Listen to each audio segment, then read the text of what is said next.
Hi artists, welcome back. I'm so excited to keep going with our Moonlit Maccaw project. Today I'm going to show you how we're going to draw our Maccaw parrots. You're going to get a plate today that has all of the different colors to choose from for your Maccaw. You're only going to need to have 2 papers that are the colors you want to use. So please think about colors that might show up really brightly against your black jungle background. You're going to get a handout that has all of the things that I'm showing you how to do here. And if you get lost or need some help, please don't hesitate to raise your hand and I will help you as soon as I can. I'm going to use a Sharpie to draw this because a pencil is a little hard to see on the document camera, but you need to use again a pencil first, please, so that if you need to, you can erase, or remember, we can always flip our paper over if we don't like what we drew. The first shape that you're going to draw towards the top of your paper is a square. It doesn't have to be perfect, it just needs to be as good as you can make it. So here is a square for the eyes. We're going to put a diagonal line that goes from corner to corner because macaws have this really neat kind of eyelid looking shape that is black underneath their eye. So I'm going to draw a circle here also for my macaw eye. The beak is going to come off of our square for our eye. And if you have problems making it curved, then you can always make a triangle beak. When I do this curved beak, I think about starting at the top of the box that I drew. And like I said, almost coming like it's a triangle.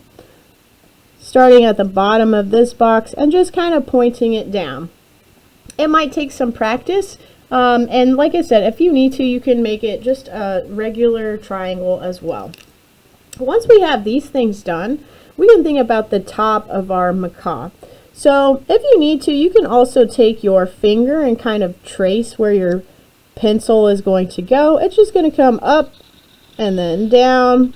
I would come just slightly below your box so that we can draw the wing of our macaw next. So the wing is kind of like an oval shape, except we might want to point it a little bit down towards the bottom so it looks a little bit more like a wing.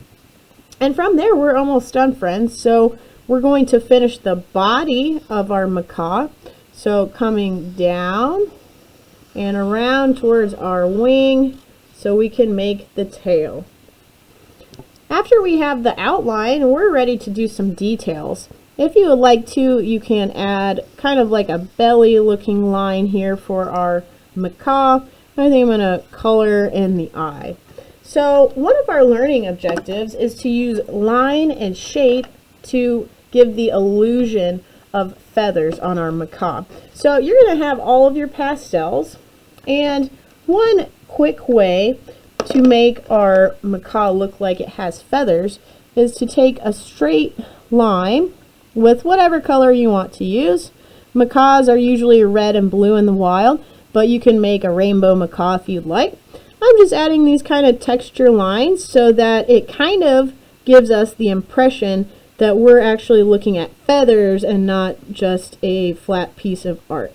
So you can do them again in different colors, but the straight lines are going to show feather texture.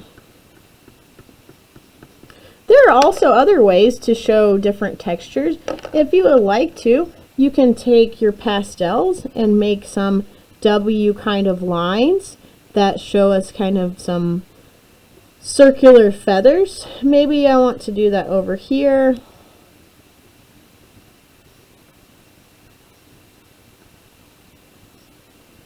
And hopefully now it looks a little bit more like my macaw has feathers instead of just a flat piece of art. If I were you, I would leave some spots of your macaw that are just the color of the paper for contrast. so that you have some of the color paper showing through. But please do have some fun deciding what kind of colors you want to use on your macaw to make it beautiful and bright. The last thing I'll show you is a flying macaw. So if you want to do a macaw that's flying, I would suggest putting your paper horizontally so that we can try the same thing but just a different leaf wing shape. So we'll start with our box and our wing, and then instead of coming all the way down, you can come out, down and out, and then making a wing kind of like you make a hand normally.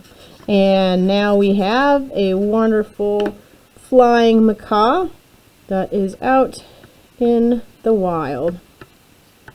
I look forward to seeing how these come out, and the only other thing I want to give you some suggestions on is just making sure, please, that your macaw is pretty large on your paper so that when we go to cut it, you will have enough room to cut out your work to glue on your jungle. Thanks so much, artists. Have a great day, and thank you for following along.